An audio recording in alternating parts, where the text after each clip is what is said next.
Kama yebazibwe nnyo Luganda. Erinnya lya Mukama lyebazibwe.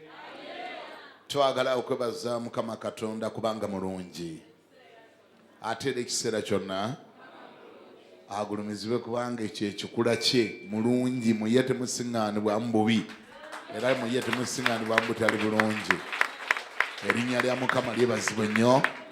Abantu nga basatu bampere high five nga babagamba nti Yesu akwagala. Akwagala nga basatu. Mukama waffe yeebazibwe. Erinnya lya Mukama lyebazibwe. Yesu akola atya? Akwagala. Kubanga singa yali takwagala teyandikkiriza genda ku muti kumukomerera mu misumaali gye baamukomereramu. Yayina opportunity egaana. Yayina ne chance edduka ekiro kubanga jjukira baamukwata kiro mu mulembe ogwe wataali masannyalaze nga bazze bakumye ebitawuliro by'omuliro, ate nga naawe gwe bazze okukwata oli mu lusuku. Chances ezibomba n'oteekayo n'omalamu omusubi obeera ne chances 100 ku 100. Ate naddala nga batuuse otunula kuba bajja nga Yesu atunula. Ate yabalengerera wala nga bajja n'azuukusa n'abayigirizwa naga nti bane muzuukuke musabe muleme okuyingira mu kkemebwa. Baaba n'abasajja bazze okunkwata. Naye bwe yalowooza ku kudduka n'ajjukira ggwe.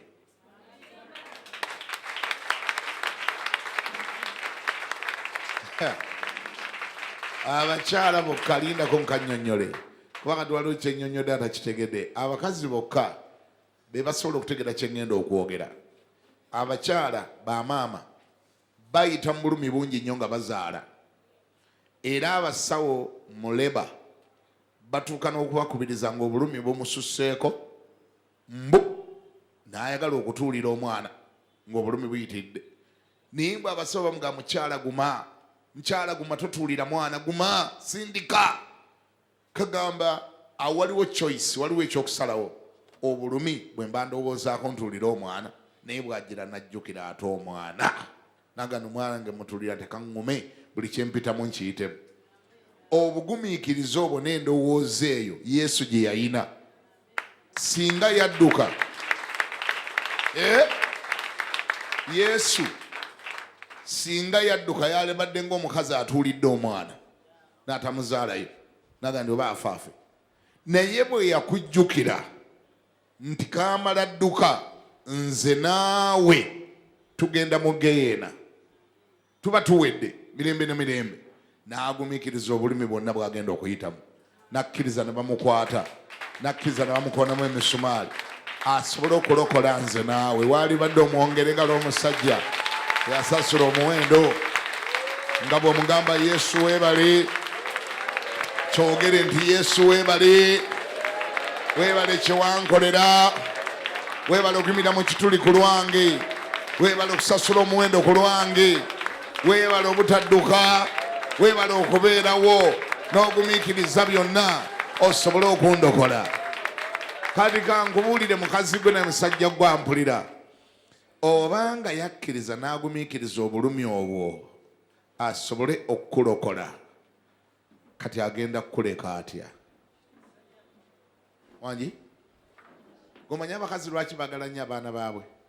Bajjukira obulumi bwe baayitamu bwe baali nga babazaala. Naga nti no, sisobola kuleka mwana nge kye nayitamu kyali kinene okumufuna. Era abamanyiddwa abakugu mu kudduka ku baana basajja be badduka be bateekayo. Kasitala bwana nga buwezeewo busatu ate nga luli abadde ali ekkiro y'ennyama ng'agirya yekka yekka. Nagamba kasita musaba ennyama ebizigo ebirundi obugoye n'ateeka nagamba nze sizaala awo ngadduka. Abasajja mbatomedde nnyo. Bamukonamu emisumaali mu ngalo ku lulwo nakati enkova akyazirina. Bamufumita effumu mu mbiriizi amazzi n'omusaayi ne biyiika ku lwani. Siwulira ku lwani. Abasajja bamwambula wali ku lusozi Gologoosa, engoye ne bazitwala. Bali tebasaaga Abalooma. Sirikale Abalooma tebasaaga. Baatwala ngoye. Obulokozi babuleka awo ne badduka n'engoye. bo buli kuva dda batwala bintu kama Yesu bamuleka abaloma kuva dda batwala bintu bo bagenda na items Yesu bamuleka ne bamwambula sokolo ezibi yayitamu tibyali bingi kati gwe agenda kuleka atya agenda kuleka atya tagenda kuleka kubanga oli kintu kye kiyasasulira omuwendo omunene nnyo era agenda kununula era agenda kutaasa era agenda kuwonya era agenda kulwanirira nambako nti amiina ndabika nga yatandise dda okubuulira lwakuba gwe wasigadde oyimiridde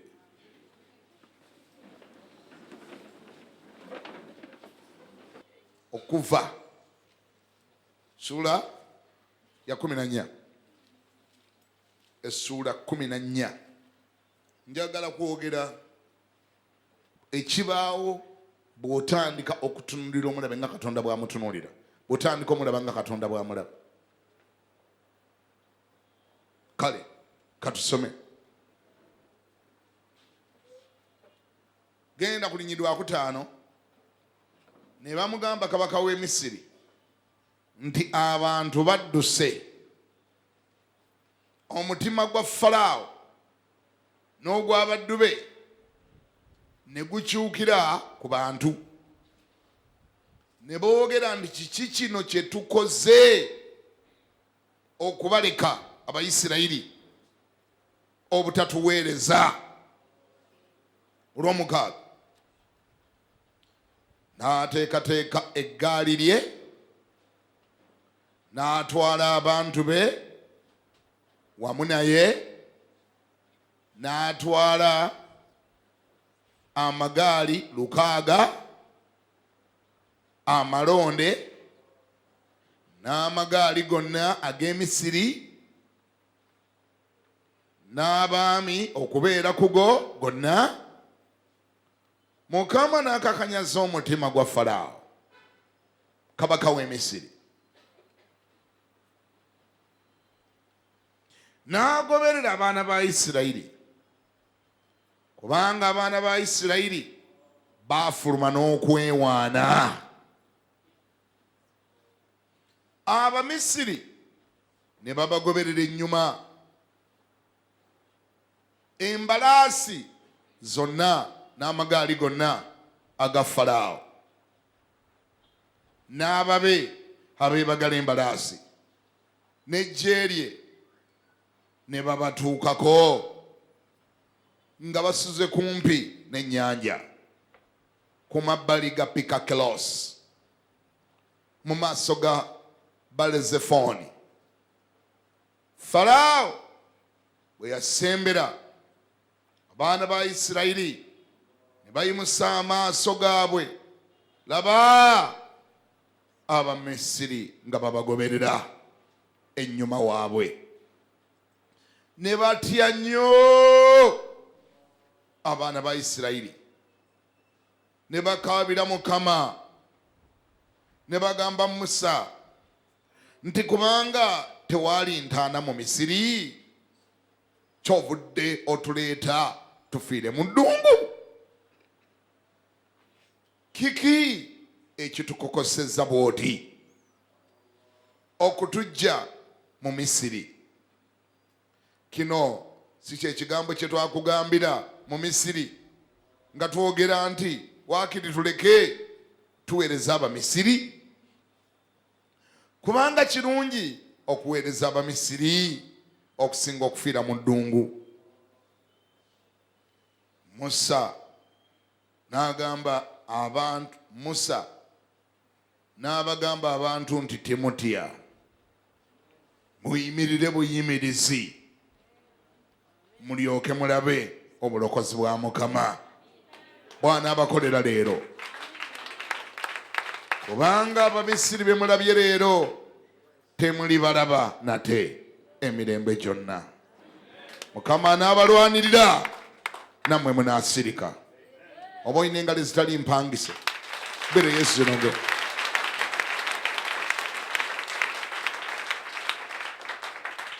Mukama yeebazibwe nnyo. Bassebo ne bannyabo mu bulamu buno kansooke na bino olina mukama wo gwe waweerezanga. Bwe wali nga tonnatandika kuweereza mukama wo ono omupya gw'oliko kaakati, gwe bayita Yesu mukama. Waliwo mukama wo ayakulina bamuyita Setaani. Mu ndagaano enkadde wuno bamuyita Falaawo, kubanga omulembe ogwe kyaki bagiyitanga Isirayiri. Nga bolaba Isirayiri eggwanga bwe lyaweereza Falaawo, n'ekkanisa eriwo olwaleero bwe yali tennaweereza Yesu yasooka kuweereza Setaani. Bw'oba onootegeera concept ye church, concept, olina kusoma ekitabo eky'endagaano enkadde n'olaba eggwanga lya Isirayiri engeri Katonda gye yakolagana nalyo, gye lyasookera ne gye lyamalira, olwo bojja kutegeera kye bayita church. Ebyaliwo ku ggwanga lya Isirayiri byali byoleka ekkanisa bwegenda okufaanana, enkolagana y'ekkanisa ne Katonda. Bwe kiba kitegereka bulungi olingambako nti amen. Isirayiri ng'eggwanga bw'ona olisoma obulungi ojja kizuula nti nalyo lyasooka kuba Kanani, gye baava nga enjala ebalumye ne bagenda e Misiri ne baweereza Falaawo n'abakuumira eyo okumala emyaka 43. Ekyo kyoleka okugwa kw'omuntu bwe yagwa. Yasooka wa Katonda n'ava ewa Katonda n'agenda ewa Setaani. Setaani n'amukooza akajiri, ate bwe bamala obuddu ng'obukooye ne Mukama ng'awulidde okukaaba kwo n'amaziga go, n'alyoka akuweereza omulokozi Yesu, n'ajja n'akulokola. Era nga bwe yaweereza Musa e Misiri, kati awo ndi mu kusomesa busomesa ababitegeera mungambeko nti amiina. Nga bwe yaweereza Musa abanunule, kati ndoza nkujjidde ekifaananyi nga bw'okiraba eri mu ndagaano enkadde bwe kiri n'embi n'ebyendagaano empya. Kati kanzireyo wali we navudde. Wayina boosi gwe waweerezanga, bamuyitanga ani? Emirimu gyonna gye wamukoleranga gyamusanyusanga, newankubadde ng'emirimu gyonna gye wakoleranga Setaani mu maaso ga Katonda babiyita bibi. Ebibi ffe bye tuyita ebibi, oba Bayibuli byeyita ebibi, ate ze zaali services ze waweerezanga mukama wo oyo omukadde gwe bayita Setaani, era zamusanyusanga nnyo. Mu services ezo ze wamuweerezanga mwabangamu okulimba. Abalimbako mungambeko nti eme. Mwabangamu okubba, ababbako mungambeko nti eme. Mwabangamu okusamira, abasamirako nammwe kambawulire. Abasamirako abalina ku yirizi gwe basala ku misale ku kabina, efuga ku mmindi, yalina ku nsawo ez'abalubaale, yalina yirizi mu kiwato, yalina ebigali wansi w'ekitanda, mungambeko nti eme. Mu services ezo mwabangamu obutamiivu. Simanyi bw'amala n'obulekera ddala. Buzaakuna nti firiigi yo eyimiridde eteeka. Never underestimate any attack from the enemy. Era togiigina walinganga n'oga nti awo sijja kusaba, awo sijja kusiiba. Naawe olina kanula liiso n'oga nti Setaani olumbye naki kaakati ozze naki, kuba buli kyaleeta bakiyita muyizi tasubwa. Buli kyalumba nakyo era yamanyi nti buli kyalumba nakyo ne bwe kaba katono asobola okakozesa n'avunika ennyumba yonna. Bogenda okuzuula nga yakuvunika dda waggwa dda. Lwaki? Kubanga wanyooma olutalo. Bwe kuba kulwana naawe ojjanga yaga mu buto gonna, era okanulanga nnyo eriiso, era n'omanya nti ayaga kuyitawa. Bw'aba ayitidde mu mwana kanulawo eriiso, bw'aba ayitira mu mukyala kanulawo eriiso, bw'aba ayitira mu mwami kanulawo eriiso, bw'alumba omulimo kanulawo eriiso. Byonna byetoloza omusaayi gwa Yesu. Kubanga ye buli lwajja, kubanga ye takwa underestimating. The devil do not underestimate you. Ye buli lwajja naye ono agenda kubeera very dangerous. By the way, Setaani akutya nnyo n'okusinga bw'okimanyi. Ebyo byonna biraga nti atya nnyo n'okusinga bw'akumanyi. N'okusinga gwe bw'okimanyi atya nnyo. The devil knows how dangerous you're going to be in the near future. The devil knows how dangerous you're going to be. Setaani amanyi nti gwe tokomye ku kutoloka butolosi. Wabula amanyi n'obungi bw'abantu b'ogenda okutolosa. B'ogenda okubuusa. Kyobola bw'aba alumba kusaanyaawo. Era bw'omuwa opportunity asaanyaawo. Kyobola batoteekwa muwa opportunity yonna. Buli lwajjayo omutwe naye bw'okuba kubira ddala. Amina? Tokwata Setaani mu kiwato. Haba mumanyi okukwata Setaani mu kiwato ne muzina squeeze. Noganja mmuta akawungeezi. Mpa olunyiri oluddako olw'omusanvu. Ekyo ekyaddako. And the Lord hardened the heart of Pharaoh, king of Egypt, and he pursued the children of Israel.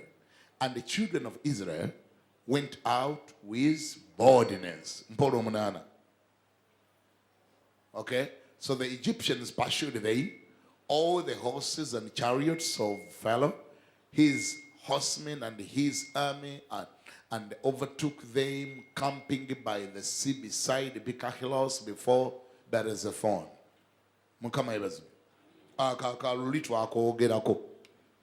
Nti newankubadde nga Setaani apanga bino byonna kubanga ye waliwo ebyemunda ate byatategeera. Ate ekyewuunyisa kye kino nti abaana ba Isirayiri okubeera awo we baali e Pikakilosi ne Berazefoni awo, Katonda yali mabega waakyo, era batugambye nti Katonda yakyamuukiriza omutima gwe n'alumba, alumba ne baalumba abalengera, naye nga Katonda akirimu ng'anoonya waamukubira. Akotokeerabira ng'ambaako nti amiina. Naye challenge weeri kyenayagadde okwogerako olwaliro kyekino. Bayibuli egamba nti olunyiro lw'omwenda lugamba Abamisiri ne babagoberera ennyuma embalaasi zonna n'amagaali gonna aga Falaawo n'ababe abeebagala embalaasi n'eggye lye lyonna ne babatuukako nga baasuze kumpi n'ennyanja ku mabbali ga Pikakirosi mu maaso ga Berezephoni. Falaawo bwe yasembera abaana ba Isirayiri ne bayimusa amaaso gaabwe, laba Abamisiri nga babagoberera ennyuma waabwe, ne batya nnyo. Abaana ba Isirayiri ne bakaabira Mukama ne bagamba Musa, ndi kubanga tuwaaliyo ntaana mu Misiri, kyovudde otuleeta tufiire wano. Kiki njagala okwogera? Newankubadde nga Setaani bw'aba alumba ajja n'amaanyi ge gonna, ekyo ate kye kimufula w'amaanyi nnyo okusinga Katonda. Ebyandikwa bisigala byo bituufu nti awo Setaani bw'anaasitulanga enfuufu n'etikka mu bbanga. Mumanyi kye bayita okusitula enfuufu? Gano amagaali golaba bwe gaali gajja gaasitula enfuufu. Amagaali 600 we gayise mu luguudo olw'ettaka mu ddungu, n'enfuufu yatikka mu bbanga. Ensiiri yakula bulala, yabyaziyazi, bisozisozi. Kati nze nkuba akafaananyi nze ngaayalabayo ng'owulira amagaali 600 gajja bwe galinnya obusozi bwe gakkirira mu kiwonvu, bwe gabanga agabula n'oddamu n'ogalaba ne gabanga agabula 600. We are talking about 600 chariots. Naye ng'abagajjiddeko balina ebitala, balina amafumu. N'ogenda okwetegereza obulungi nga n'erya Falaawo kweriri. Falaawo yali kabaka. Ate omanya nti Falaawo bw'abaako olwo biba bibi nnyo. Kubanga kitegeeza ne presidential guard nayo kweri. Babayita ba shoot to kill. Bo tebalamya, tebakufumita nti olame. Tebajja ng'ekibalese kuwamba buwambi kyokka. Wabula n'okutta, kuba balina okuprotecting ono gwe balina. 600 bali kuli. Balumba abantu abatalina yadde ejjambiya. Balumba abantu abatalina yadde ekiso. Lowooza ng'oli mu ttiimu eyo. Ate muli ku nnyanja. Saidi eno waliyo ddungu, saidi eno waliyo ensozi, waliyo enjazi, ne byemudduka tembitegeera. emabega Farao, ku kkono ekisozi, sayidi endala ekisozi, mu maaso ennyanja. Where are you going to run into? Abangu bokusaba nabaga ndi wano omugezi asabirawo essaala ey'okufa. Sina gafa nga sisabyeko, kanfe nga nsabyeko. Abantu batandika okusaba essaala ez'okufa. Tobawulidde Bayibuli egende bakabirira Mukama. Simukabira nti abataasa. Ayi Mukama nfudde nayondeseza obwana bwange. Wali obaddeko mu mbeera ng'ekutaayiza, ng'emabega olina ekiggoba, ku kkono nga waliyo olusozi, ku ddyo nga waliyo olusozi, mu maaso go nga waliyo ennyanja, nga tolina lyato. Wali obaddeko mu mbeera etiisa emalamu omutima. Wabula kimu kyemmanyi, eri abo abakkiriza Mukama biba tebinnaggwa. Tuli mu sizoni bagiyita bati eno, tebinnaggwa paka nga biwedde. Ngambye tomalanga gasuula mu ttawulo n'ogamba kati kirabika mpwedde kansabe essaala y'okufa. Tebinnaggwa paka nga biwedde. Abaana b'e Kampala bagamba nti awo bw'oba mukkiriza awo kaba katandika butandisi. Era oliwadde mugani Mukama neetegeeza okulaba firimu kaakati. Kuba kati wano bituuse birabika nze binnemye, birabika bijulidde ggwe Mukama. Emabega wange ndiko ekingoba, ku kkono waliyo olusozi, ku ddyo waliyo olusozi, mu maaso waliwo ennyanja, n'omulaba jjana maanyi mangi nnyo. Mukama kati kirabika wano wennyini w'obiyingiriramu. Wano w'obiyingiriramu. Totegedde kye njogedde? Totegedde kye ŋŋambye? Omanyi lwaki awo alina obiyingiriramu? Kimu kyemmanyi ku Katonda, mulwakuba mumukozesa bubi. You always abuse God. You abuse God, you guys. Katonda mumukozesa bubi. Mumuyingiza atatekwa kuyingiramu. That's abuse. Kubanga Bayibuli yammwe yabalimu okusoma. Bayibuli yammwe singa mwagisoma bulungi mwali badde mwategeera dda biki Katonda byayingiramu. Bayibuli eri clear egamba nti ebitayinzika eri abantu ebyo bye biyinzika eri Katonda.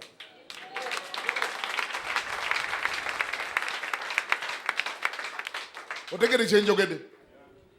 Katonda ayagala nnyo omuyingize mu by'omaze okuzuula nga tobisobola.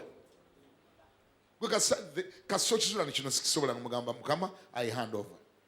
Naye sometimes Katonda naye agenda n'abeewuunya mumuyingiza ne mu buntu obutono kw'osobola. Ayi Mukama njagalayo peti, ayi Mukama njagalayo akaleega, ayi Mukama chipusi, ayi Mukama ompeyo akakomo, ayi Mukama eyalingizi, ayi Mukama kyutekisi, ayi Mukama. Katonda nagandi banna tomato sauce, ayi Mukama katwagalayo ne tomato sauce. Lwaki tospeyalinga Katonda n'omuspeyalinga n'omuyingiza mu by'omaze okuzuula nga tobisobola? Bannaye ne bwaba muntu munno twogera amazima, bw'obawo ne muntu munno gw'oyamba nga gw'otera omuyamba naye najja gy'oli n'atandika n'okugamba obuntu bw'otateekwa kuyingiramu, olabira nga atandise okwabyuzinga. Mbadde nzize kati ompeyo okumunnya. Kyokka nga omuntu akusaba omunnyo ate oluvannyuma lw'omwezi agenda kujja kusaba sikulu fiizi z'abaana be. Ate n'omunnyo n'agunona gy'oli. Kiri kitya ng'olina kontakiti ya pulezidenti wa Uganda. Wandyagadde gikozesa otya? Olina akasango ka traffic. Owa traffic akutte, badde tosibye musipi. Kasango ka traffic n'okubirira pulezidenti. His Excellency, hello. Tubadde wano ekatwe kati waliwo omuserikale atukutte mbu mbadde sitaddeeko musipi. That's abuse. Lwaki tonoonya engeri gy'okeekolerako? Kati bw'anaamala okuyamba ku musango gw'omusipi ate emisango eminene bwe girijja, omuntu bw'omala mukozesa mu bintu ebitono ogendayo mu binene nga yakweganyiza dda. Oyinza n'okkuba essimu n'agaana ogikwana nti oyammanyiira bumanyizi, yatandika okummanyiira. Obuntu bw'osobola okwekolerako bwekolerengako.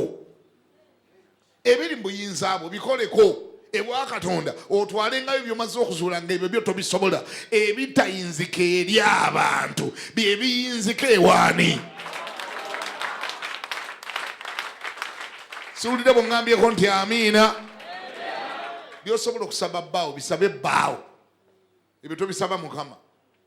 Bbaawo mugambe njagalayo lipstick, ndaba gwe wampasa, gwe toyagala mimwa mimyufu.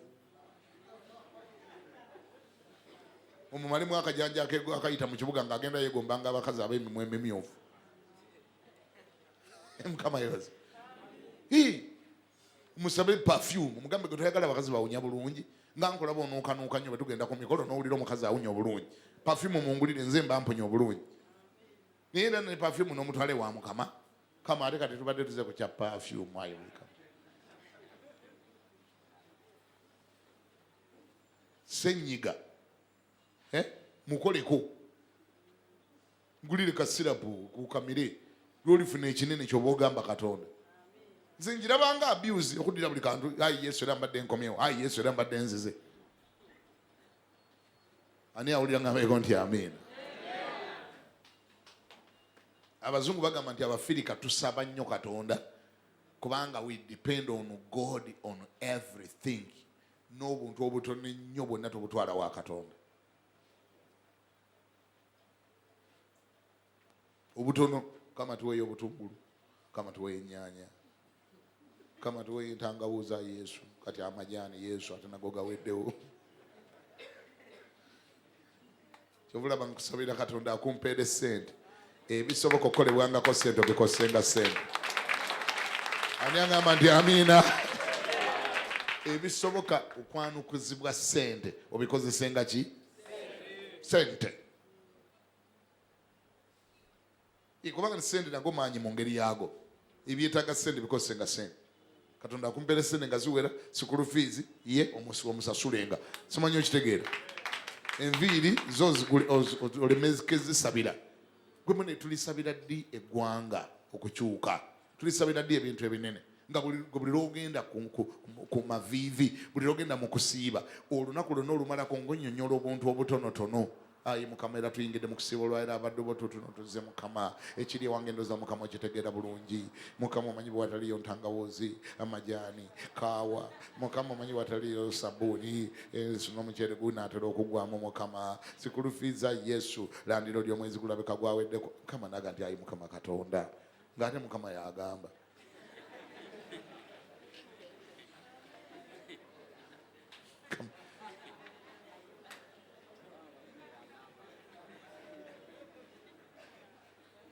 Kiganda awulira oli ku buntu obutono abadde akusubira gyo omugeni Yesu njagalayo factory ekola sabbuuni.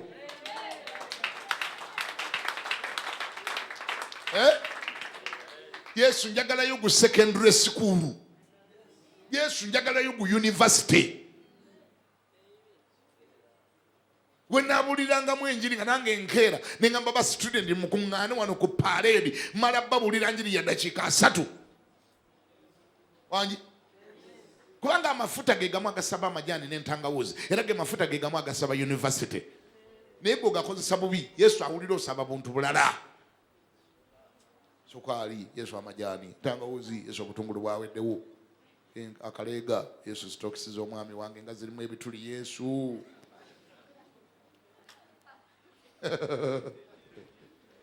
Ezo Mukama akumpeere ssente ogule ngangule mu linnya lya Yesu nga n'omwami tategedde. Ani awulira ngambeko nti amiina? Ebitayinzika eryani? Biki Katonda byakolako? Katonda akola ku biki? Kyogere nti ebitayinzika eri abantu. Katonda akola ku biki? Kati ebiyinzika eri abantu babikole. Abantu babikole. Yesu aleme kujja ku kyalo kwerula nzizi. Abantu bayerula enzizi zaabwe. Ne Yesu olusi bannange olwo abeera abused. Ajje Yesu asaawa olujja lwo. Yesu esokulaba olujja lwaffe bwe lufaanana kaakati. Lwetaaga okusaawa. Yesu ajje ayiwe amazzi agali mu bikebe ebyalireese malaria. Ebyo byo biyiwe gwoba obikolako bironde mu lujja bisuula eri. Nabbubi yeggwe mukubeyo. Niye maama Yesu naye bannange tugenda ntumusukkako. Yesu sokulaba ennabbubi ali wano. Kati Yesu ajja atandike kubayo nabbubi ate ebiyenje ebiri mu kiyungu ate emmese. Yesu laba emmese bwe zitusibyeko akanyaga Yesu.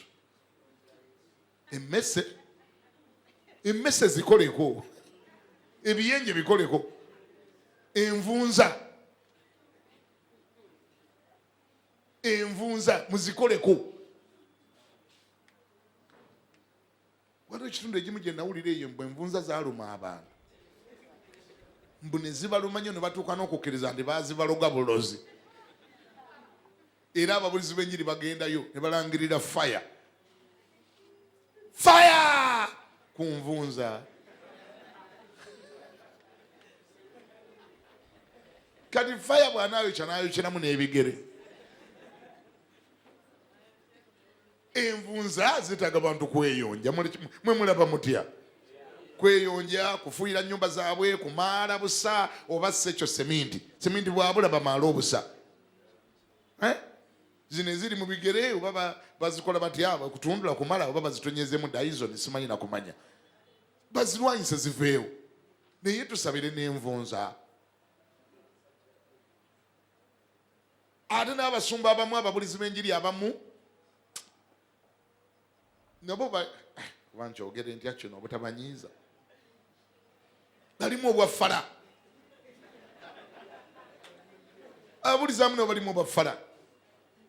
Omanyi sometimes wegenderezanga nnyo gy'oli, wegenderezanga ekitundu gy'oli bwe kibaamu obwaffala bungi, ate naawe buleme kukusa abaana. Waakiri gwe atebeera waggulu ng'oli mubulizi. Be above the situation and above people's understanding. Gwe beera wagguluko ng'otegeera. Sikulimba. Oba yali mutumaani, oba yali mutuma emitala, oba mulala. Yatunyumiza yagenda era sayidi yeeyo mu Eastern eyo. N'atuukayo yali agenze kolayo conference mu kyalo.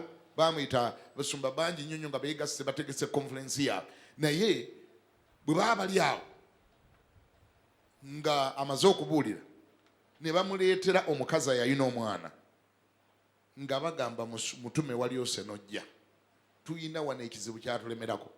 Ndi kiki? Ne bagamba tulina wano omwana w'omukazi baamuloga amayembe. Omwana alina amayembe gamuzimbye olubuto, amayembe googera. Oluusi ne bwe tuba tukyasaba nga tukyali mu kusaba ne googera. Nakati wano n'abagamba muleeta, ne bamusembeza n'omukazi n'afukamira awo n'omwana we. Mwana nga olubuto lwazimba bwe luti. Nanga musumba nakati wano nga tonnavaawo gagenda kwogera, gali muno. Omwana bamusirikira amayembe, tusabidde amayembe sebo tegagenda. Googera. Era baali bakyayogera.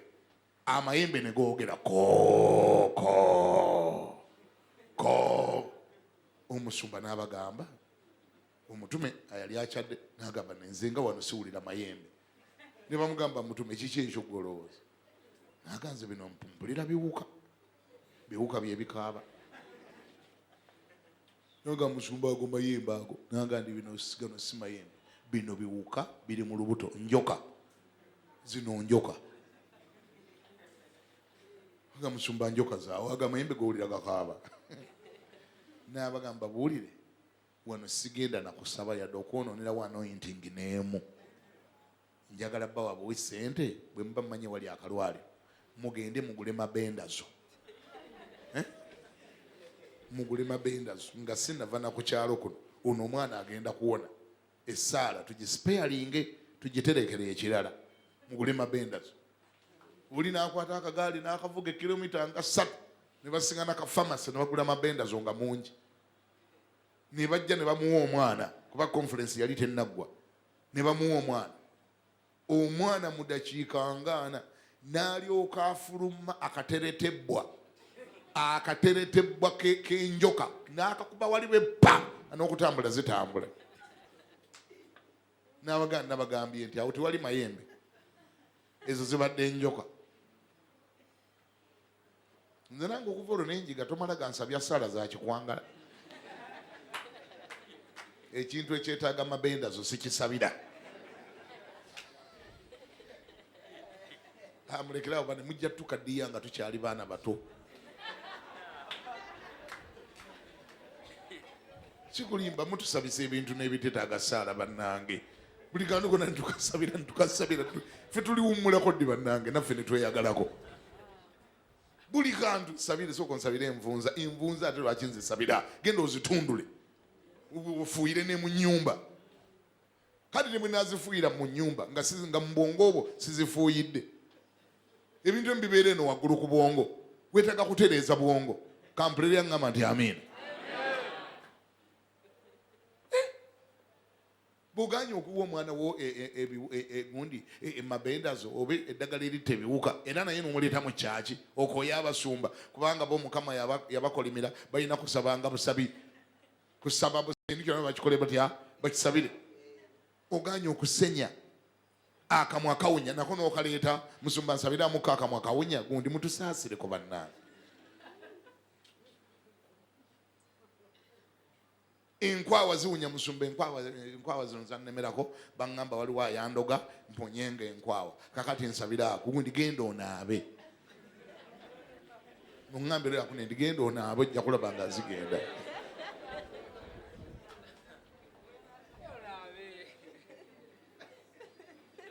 nyinayo abampagira olwaleero oba bonna banyiize mwenna munyiize lumu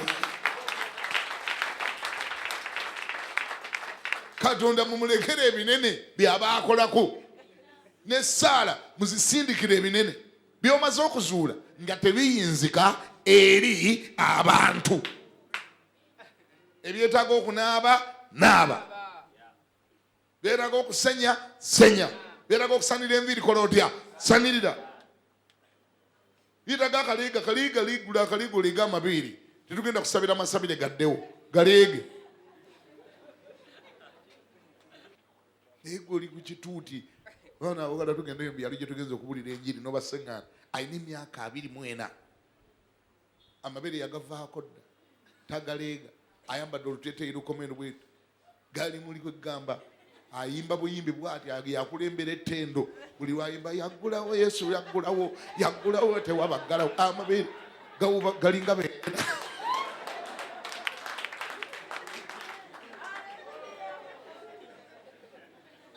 owe naye asaba naye tumusabire afune omwami sokolega amabeere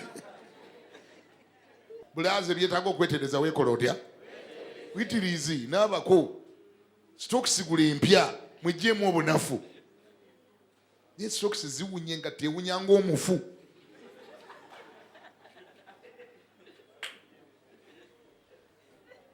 amaze wiiki namba takyusa socks wabula ayagala bamusabire mbu waliwo maama w'omuto manya muka kitaawe yamuloga okuwunya ebigere kati nga sunasaba goba bintu muka kitaawe muto bye yakuteekako gwe sooka waakiri oyose socks oba kisoboka guli ndala socks tebaziseera nnyo mujja tusabisanga essala ez'ebikwangala eziteetaagisa ngambira neibaune nti ye owulira enjiri eno ogiwulira olwaleero weekoleko mukooneko omugambe weekoleko mu linnya erya Yesu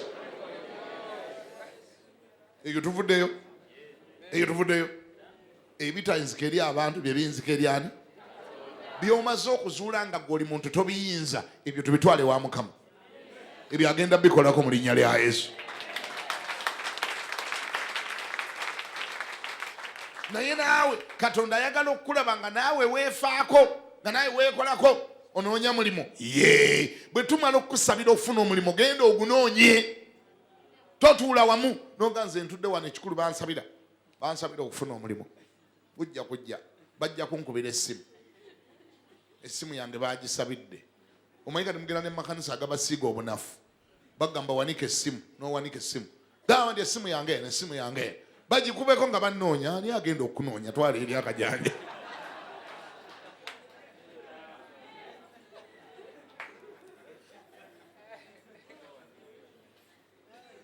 kati bukyogiwanika mu bbanga waliwo abaali bakubire nga bakunoonya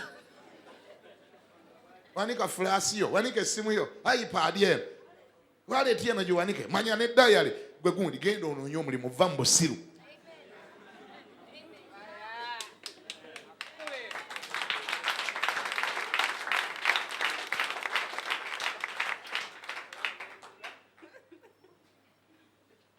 genda onoonye omulimu gwe wennyini yingira dduuka ku dduuka kampani ku kampani weeyanjule weeyogereko banyonyole byosobola okukola katale katabuka emirimu ndigikyali egyogamba bajja kukubira nga oli waka manya bakunoonya. Gwe gyotagenza abala bagenzeeyo. Genda lina obuvumu ate bw'otuukayo naye bagamba tiwali mulimu yongere oyogere obagambe tiwali mulimu. Gwe tulabye kapande wali ku mulyango kagamba no vacancy mubagamba nkalabye naye ako nze tekankwatako nze ndi mulokole. Abukamu akatera bali abatalokoka nga nze ndi mulokole ojja kunfunamu nnyo bw'ompa omulimu. Yogera ani angambako nti amiina. Oyo bw'agaana genda ewalala. Totula butuusawo n'otuuza obunafu nodda mulibo newe baka bajja kunkubira bajja kunnoonya. Ani agenda okunnoonya? Mu Uganda bakolayo gwe weka. Olaba n'abaana abawala be tusomako mu Bayibuli ba Eseza Kadasa yali ayagala kufumbirwa kabaka. Mumujjukira sitole ye? Muwala wa Mulodokaayi yali ayagala kufumbirwa kabaka mu Yudaaya naye era kyamugwanira okwekolako. N'asaba n'ebyokulongooka. Manya perfume, manya cosmetics, manya ebirongoosa omwana omuwala. Ne Mulodokaayi n'amulambula nga buli kaseera mugamba katoyagalayo kakika kyakabulayo. Akabulayo k'obombuulira. N'amutraininganga, n'amutendekanga, n'amumentalinganga, Bayibuli ga n'amukyaliranga, n'amulumbangako. N'omuwala naye n'asaba oli omuwanika wa kabaka amuwe ebyokwerongoosa. Lwaki tiyasaba busabi ne biggweeraawo? Bw'ogeragana okwerongoosa okwesigako akazigo nga weesize essaala zokka ze bajja kumpasizaawo ekikulu ebyange baliirawo Yesu ajja kubakwatako bajja kuntwalirawo nga bwenfaanana ngeno owunya olwayo owunya olusu. Muleme ku abusinga ssaala bannange. Timu abusinga ssaala za Mukama. Mukama yebazibwe. Essaala zijja kukola naye naawe weetereeze mu linnya erya Yesu. Wekola otya? Naawe kola paati yo. Ebyetaaga okusoma soma. Onoonya mulimu ye. Skill ezeetaaga okukola mulimu ogwoziina. Oyagala okukola bwa secretary naye ate wasembayo kusoma typewriter. Kubanga gwe wasomera ku mulembe gwa typewriter. Secretary naye wasoma mulembe gwa typewriter. Maama nnyabo katuli ku kompyuta. Nayo ddayo genda ogisome nayo ogimanye. Tojja kugenda olegenze manyi ffe twakola bwa secretary nali secretary wa Dr. Samson Kisekka kakati mbadde nzize. Mumpa omulimu wano omanyi kompyuta ffe twali ku mulembe gwa typewriter. Genda okole evening classes osome kompyuta. Ate osome programu eziriwo olwaleero tonyumya ddoosi manya biki manya ffe twasoma ku mulembe gwakya upgrade. Buli akeyongerako naye keyongereko. Bosi ayagala omukwatira essimu yo okebere WhatsApp ze ate gogamba manya ezo essimu engazi gwe tolina kyozimanyiiko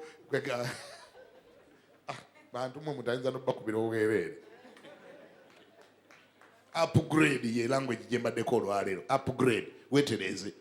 Ngambye ebisoboka ebiri mu buyinza abo bikoleko. Kampulira ngambako nti amiina. Katonda tumulekere byotakola ki?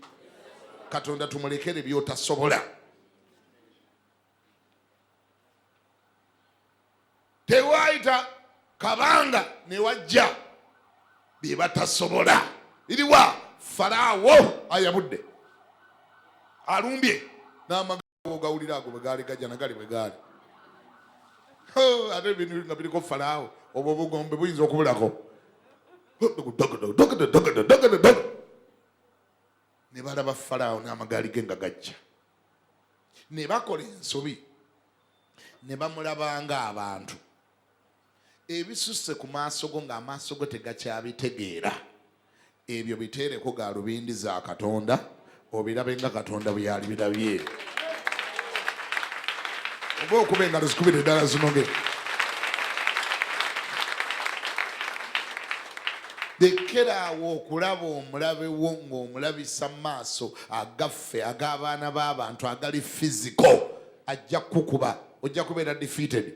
Gwe kasita ozuula nga kyotunulako obadde okitunuliza maaso ga bulijjo naye nga kirabika kikususseeko kirabisa amaaso aga bulijjo. Switch nga straight away switchinga oyingire mu maaso ga Katonda. Switchinga ekijja okirabise ga Mukama.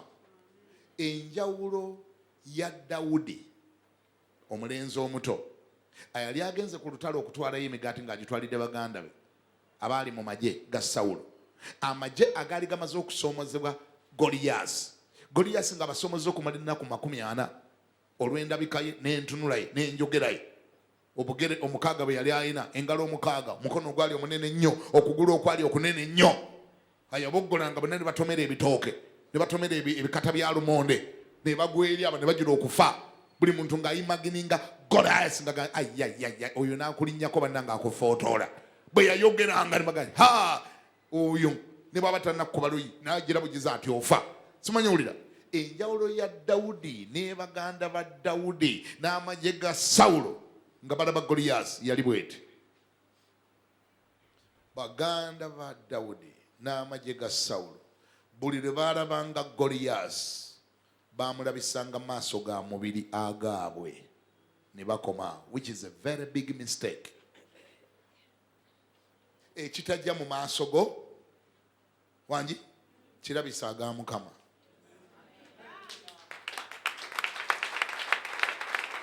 Wali awulya byenjogera? Kati ojja kumbuuza nti amaaso ga Mukama bagajjawa era bagasangawa? Amaaso ga Mukama bye byawandiikibwa. Ekitajja mu kutegeera ako kiteeke mu byawandiikibwa, kijja kufiitingayo.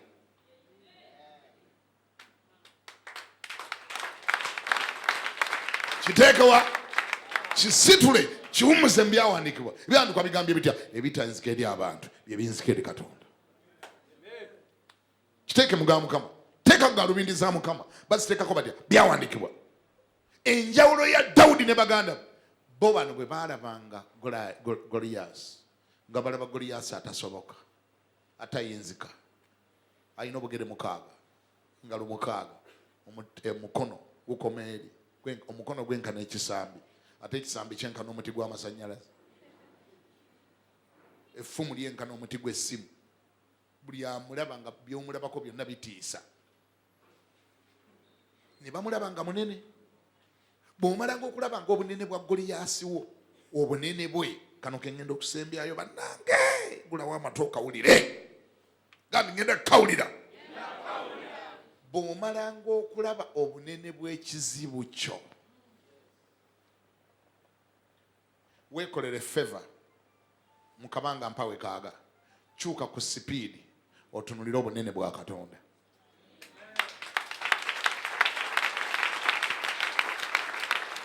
Wali abawulidde? Wali ekyakiwulidde? Ngambye ntya? Bw'omalanga okulaba obunene bw'ekizibu kyo, n'olaba Goliyasi engeri gye yagejjamu, n'olaba obunene bwa Falaawo wo n'amagaali gazze nago, bw'omalanga obiraba kasita okisula nga tebijja mu maaso nga birabika bigenda bikugejjako, kyuka very fast, kyuka bwangu nnyo, jjako amaaso go gajje ku bunene bw'ekizibu kyo, gakyuse otunulire obunene bwa Mukama. Tunulira ki?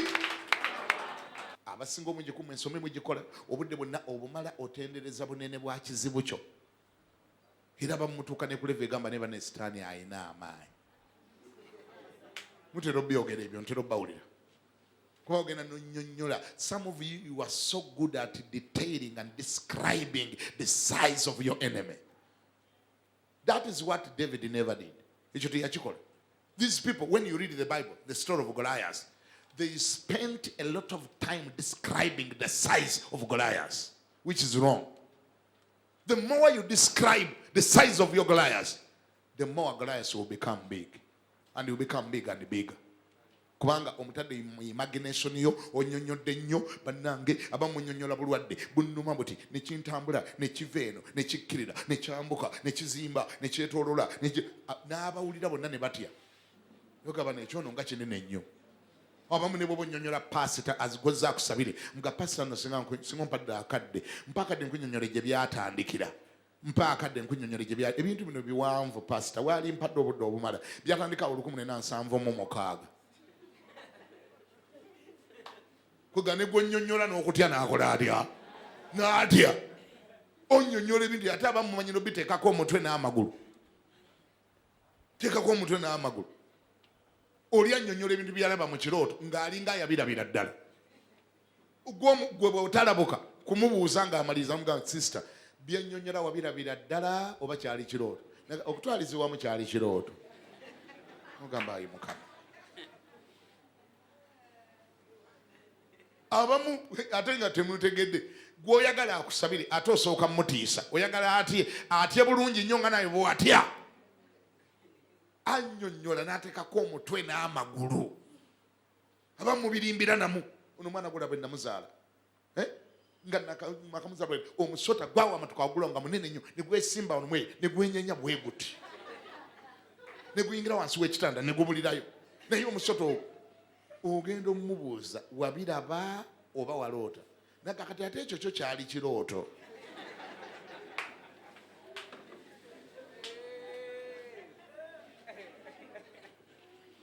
ate bw'omunoonyerezaako ennyo n'omubuuza naye ekirooto ekyo kyajja luvannyuma lwaki singa obuulirizanya ajja kugamba yali amaze kulaba firimu ya Kinigeria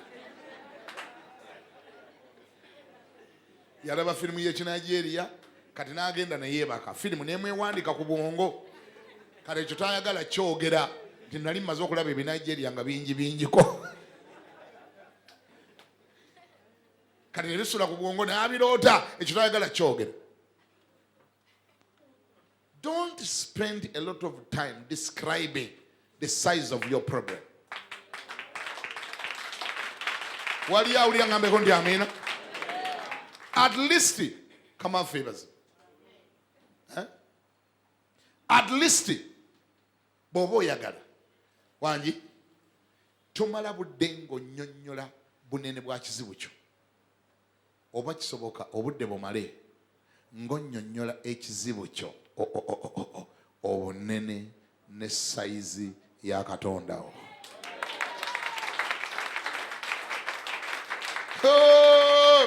Ani awulira ngambeko ndi amina. Buli lw'oyimirira mu maaso ga Goliyasi munnyonnyole sayizi ya Katonda wo. Kyo Dawudi kye yakola enjawulo ye n'abalala. Yannyonnyola Goliyasi nti gwoze gye ndi n'omuggo n'olunyago naaki ng'olaba nze bw'otunudde bw'oti olaba nze nzekka gwe Goliyasi olaba nze siri nzekka nze mabega wange waliyo Katonda omunene bakuwaanawaana obunene naye mabega wange waliyo Katonda omunene akusinga. Nnyonnyola ekizibu ky'obunene bwa Katonda wo. Oba oyagala kankakyuseemu abamu ku mmwe mugenda ne maaso ga Katonda nga Katonda nnyini gw'oyagala atye kano ke mmala nako mugenda ewa Katonda ng'ate Katonda gw'oyagala okutiisa. Ogenda ewa Katonda ng'oyabudde ayi Mukama ndowooza olaba ekyannumba bwe kiri ekinene Mukama tekinnagwe kyali kirumbye Mukama kubanga olaba sayizi yakyo Mukama. That is a lot of time. Instead of explaining to God how big your problem is, at least turn to the enemy and explain to the enemy how big your God is. Don't try to intimidate God. Totiisa Katonda. Gende wekizibu kyo kimire maaso gamba Goliyasi tonnategeera gwe nnyina. Tonnategeera Katonda gwe nnyina. Ye yayawula ennyanja, ye yakola bw'ati ne bw'ati, ye yagira bw'ati ne bw'ati, ye yatonda eggulu n'ensi, ebyolaba n'ebyotalaba yabikola, naawe ye yakola. Nnyonnyola ekizibu kyo kiwulire ku bunene bwa Katonda bwe yenkana obunene. Ani awulira ngamba eti amiina? Olyoke olabe Goliyasi wo bw'atoniwa ng'omunnyonnyodde sayizi ya Katonda. Gundi neyo trick y'amaanyi. Era bangi kumwe buli ba victim baakiri ekirala obudde obumala nnyonnyola kizibu kyo singa owulirako abantu nga boogera nga zze mu counseling annyonnyola ekizibu kye n'akinnyonnyola ng'owulirira ddala kyamujjula ayagala buli muntu alabe obunene bwakyo. Twalayo akadde otegere obunene bwa Katonda wo. Tegera obunene bwa Katonda wo. Tegera gy'akoma obunene buli lw'oyimirira nga mu mbeera. Ani awulira ngambeko nti amiina. Nnyonnyola embeera ng'oginnyonnyola obunene bwa Katonda wo. Ogenda kulaba Katonda bw'awa amatuko okkuba embeera eyo mu linnya lya Yesu. Kama ebazibwe teeka omukono waggulu gamba nti ayi Mukama mbiwulidde. Sikyaddayo kutunuulira bunene bwa Goliyasi. Ngenda kutunuulira nga obunene bwa Katonda wange. Era bwe naamalanga okulaba obunene bwa Katonda wange naakyukiranga Goliyasi wange, naakyukiranga Falaawo wange, ne munnyonnyola obunene bwa Katonda wange ekyo kye ŋŋenda okunnyonnyolanga. Era Setaani wulira, tokyaddayo kunkangakanga, tokyaddayo kuntiisatiisa na sayizi yo, kubanga sayizi ya Katonda wange ate yo nnene nnyo okusinga. Mu linnya lya Yesu, wulira gwe dayimoni, wulira gwe amabanja, wulira gwe endwadde, wulira gwe obwavu, wulira gwe emisango, wulira gwe emitawaana, wulira gwe devo, wulira gwe emizimu. Katonda wange munene nnyo n'okusinga, w'amaanyi mu kukola, wa buyinza mu busobozi. Yaliwo nga gwe tonnabaawo, akusobola, akuyinza. Va maaso gange mu linnya lya Yesu. Amiina.